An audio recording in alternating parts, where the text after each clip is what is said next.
How did I get here? That question echoes louder than anything else.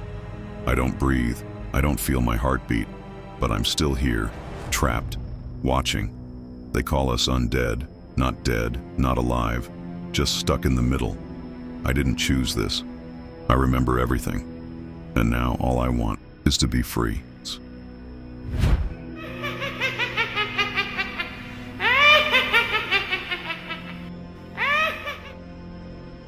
Thoughts of a Zombie, Episode 1, title, The Man in the Pharmacy, Part 1. Before it happened so fast, but somehow I remember every detail. I was bent behind the pharmacy counter, organizing gauze pads by size like I always did. Tuesdays were slow. Nobody rushed for hydrogen peroxide or thermometer covers. Just old folks picking up meds and parents asking if the cough syrup with the bear on the label worked better than the one with the cherry. The store lights buzzed like they always did, just a little too loud, just enough to annoy you. We kept the heat turned down low because the register area always got hot. My manager was in the back doing paperwork and playing her dumb murder podcast too loud. So loud I almost didn't hear the bell over the door. But I did. It was a weird kind of ring. Not the usual impatient jingle of someone rushing in to beat closing time. No, this one dragged out like the door didn't want to open. Then silence. I stood up slowly, thinking it might have been someone trying to steal again. Last time it was a teenager with a pocket full of cold medicine and an empty stare. But when I looked up, it wasn't a teen. It was this guy in a blood-soaked hoodie. I remember thinking, he's hurt. But he didn't look like he knew that. His left eye was swollen shut, jaw crooked like it had been snapped out of place and shoved halfway back in. Blood, his or someone else's, dripped onto the beige linoleum floor in heavy splats. "Hey," I said, stepping out from behind the counter. "Are you—" That's when he charged. No words, no warning. Just raw, primal force. His weight slammed into me like a linebacker, and I hit the floor so hard it knocked the wind out of me. My head cracked against a shelf.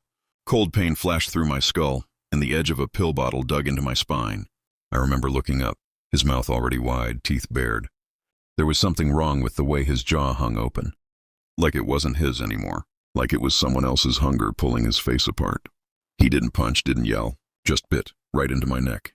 My body seized, not from fear, at first, but from shock. Heat poured down my collar, and for a moment I thought he had a knife. But no, it was his teeth. His teeth were inside me. I tried to push him off. My arms flailed, caught his hoodie, yanked his hair, but it didn't matter.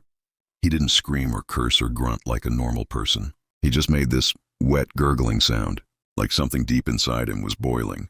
Finally, I kicked hard enough to shove him back. He stumbled, hit a shelf of vitamins, and collapsed. Blood smeared down the front of his hoodie. I scrambled backward, hand to my neck. It pulsed beneath my fingers, hot and slick and terrifying. I could barely stand. My body was shaking. My heart thudded like it was trying to jump out of my chest. He didn't get back up, at least not fast. I saw his fingers twitch, then curl, like they were relearning how to move. I turned and ran for the back. My vision was tunneling. Each step felt wrong, like the floor was moving. I slammed into the break room door, fell inside and locked it. Collapsed against the mop bucket. I remember the smell, old coffee, bleach, the faint mildew from the dish rag we never replaced. And I remember my hand shaking as I held my phone. I tried to dial 911 but dropped it twice. By the time I got through, the words didn't come out right. I said, "He bit me," but I don't know if they understood. I said, "Pharmacy, 6th and Willow." Then I said, "I don't feel good." And that was the last thing I remember saying out loud, because after that, I started to feel cold. Not like outside cold, but cold from the inside. My chest tightened, my breath slowed. My eyes felt dry like I was blinking underwater.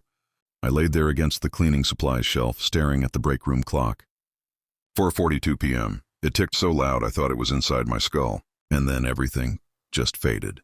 Colors drained, sounds warped, and my body stopped feeling like mine. But I was still there. I was still thinking, still watching, still scared. I didn't die. Not really. That would have been a mercy. No, I became something else. And that was just the beginning. Part 2. During I thought dying would be loud. Screams, sirens, maybe a blinding light. But all I got was silence. Not peace, just quiet. The kind that makes you feel like you're underwater. Everything slowed down. My body still moved, but not because I told it to. It moved on its own. Like I was watching through a dirty window I couldn't break. The first time I stood up again, I didn't know I had. One second, I was slumped in the break room, staring at the wall. The next, I was outside the locked door, staring down at the blood trail I had left behind. But I wasn't in control. My arms hung loose. My head tilted like it weighed too much. My breath was shallow. Not because I needed it, but because my lungs didn't know what else to do. And the hunger, God, the hunger. It wasn't like being hungry for food. It wasn't in my stomach. It was in my teeth, in my jaw, in my hands. Every part of me ached to grab something warm and living. And I hated it. I was in there screaming, "No, stop! Please," but my body didn't care. I walked through the store like I was sleepwalking through a nightmare. My limbs dragged, but my senses were sharp. I could hear hearts beating through the walls. I could smell sweat and fear like perfume. And when the back door creaked open, I smelled life. A delivery guy, early 20s.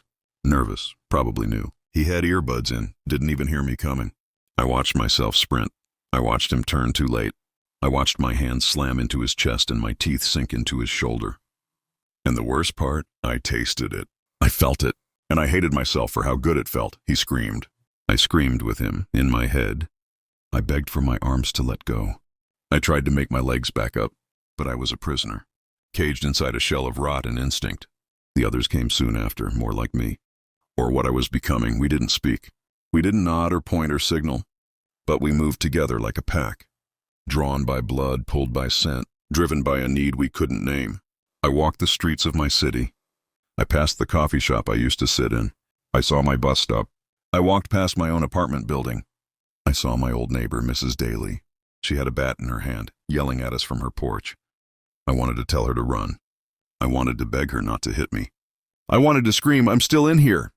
But all I did was lurch forward, and when she swung, when the bat cracked my jaw, I didn't even flinch. I couldn't. She ran back inside. The others followed. So did I. There were others inside. She didn't make it. Neither did her husband or their dog. And I watched it all. I lived every second of it in my own mind, screaming, praying, wishing for someone to end it. But I couldn't die, not yet. Every moment blurred into the next. Day and night meant nothing. Sunlight just made the world look worse. The streets filled with fire, with blood, with bodies. And we just kept moving. Sometimes I'd pass a window and catch my reflection. I didn't look like me anymore. Eyes clouded, skin sagging, blood caked around my lips.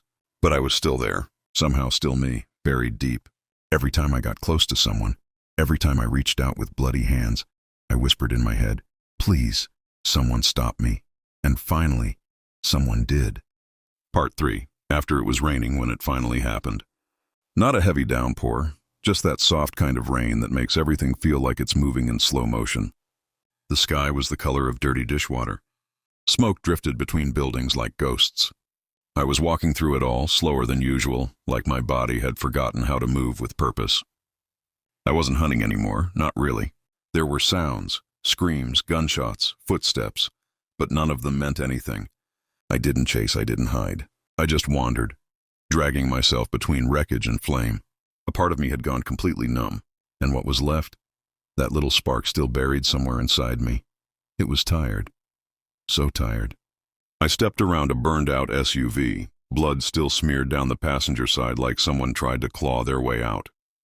I looked down and saw a boot, no foot in it, just a boot. There were signs of a fight nearby, crushed soda cans, spent shell casings, a child's stuffed bear soaked in red. And yet, I felt nothing. Not anger, not hunger, just weight, a crushing eternal weight. That's when I saw her. A woman, maybe early 30s, hair pulled back, clothes torn, face dirty. She had a hatchet gripped in both hands and murder in her eyes. She was breathing hard, staring at me like I'd already done something to her. Maybe I had. I couldn't tell anymore. Faces blurred together. Victims' friends. Strangers, it didn't matter. All I knew was, she wasn't running. She stepped out from behind a wrecked car, boots crunching glass beneath her feet. She didn't flinch, she didn't scream. She moved like someone who had nothing left to lose. Like someone who'd made peace with what had to be done. I looked at her, and for one impossible moment, I remembered my name. Alex. She raised the hatchet above her shoulder, both hands trembling. I could have moved. I could have lunged or groaned or flailed the way the others did. But I didn't. My body stood still. My arms hung at my sides. And somewhere in the back of my ruined skull, I felt relief. "Do it, please." The hatchet came down in a blur. There was a moment of contact, a flash of white light, and then silence. For the first time since I turned, I didn't hear the pulsing thud of my own undead heart. I didn't feel the gnawing ache in my limbs. I didn't smell blood or hear the screams echoing in the corners of my mind. I felt nothing, and it was beautiful. Then something strange happened. I opened my eyes, but not in that alley. I was back in the pharmacy, not the real one. Not the blood-soaked nightmare it became. This was before. The shelves were clean. The air smelled like lemon cleaner and cardboard. The fluorescent lights buzzed in that same slightly too loud way. And there I was, a live, whole human behind the counter. I watched myself crack a smile at the radio playing in the background. I watched my younger self sip coffee and mutter about how boring Tuesdays were. I watched a customer walk in and hand me a prescription, and I even remembered her name. Mrs. Dawkins' blood pressure pills. Every week it wasn't a memory. It wasn't a dream. It was like my soul went backward. Back to the last place it still felt human. I didn't want to leave, but something told me it was okay, that this wasn't the end, that I could rest now. I stood there outside myself, watching life play out in warm lighting, and I understood something. I wasn't a monster. I didn't choose this. I didn't want this. And now that it was over, I could finally be me again. Maybe not in body, but in spirit, in truth. So many people see us, the undead, as soulless, as mindless creatures driven by hunger. And sure, I was hungry. I was relentless. I was dangerous. But I was also there. I was screaming inside. I was begging for someone to stop me. And now that someone had, that woman with the hatchet, she saved me. Not just from what I was doing, but from what I was becoming. As the memory of the pharmacy began to fade, as the light dimmed and the shelves blurred, I heard one last sound. The chime of the door. Soft, familiar, welcoming, then nothing, just peace. I never thought death would feel like freedom, but when that blade split through the noise, I was finally quiet. No hunger, no fear, just peace. I wasn't a monster. I was a man who got caught in something he couldn't escape. But now, I'm free. And maybe, just maybe, someone will remember who I was, not what I became.